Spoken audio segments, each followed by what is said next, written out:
Aura, विज्ञान और भक्ति का संगम। विज्ञान कहता है हर मानव शरीर से एक ऊर्जा क्षेत्र निकलता है जिसे बायो एनर्जी फील्ड कहा जाता है, और भक्ति कहती है यही ऊर्जा हमारे संस्कारों और चेतना का प्रकाश है। जब मन शांत होता है, श्वास संतुलित होती है और विचार पवित्र होते हैं, तो यह ऊर्जा तेजस्वी बन जाती है। वैज्ञानिक रूप से हमारे हृदय और मस्तिष्क से लगातार विद्युत तरंगे निकलती है।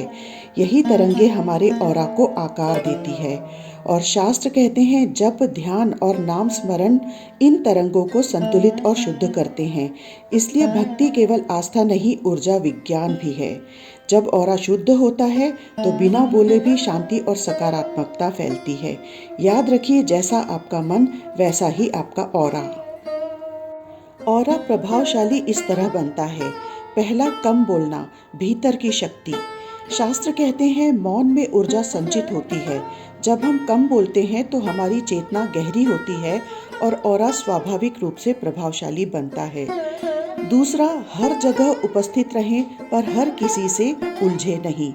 भक्ति सिखाती है संगत सोच समझकर करो। हर व्यक्ति से अनावश्यक जुड़ाव ऊर्जा को बिखेर देता है, जबकि संयम ऊर्जा को स्थिर रखता है। तीसरा, शरीर नहीं साधना बोलती है। सीधी रीढ़, शांत दृष्टि, स्थिर चाल, ये अहंकार नहीं, अंतः शक्ति का संकेत है। जब भीतर शांति होती है तो बाहर ऑरा स्वतः सम्मान जगाता है। चौथा, सब कुछ प्रकट मत करो।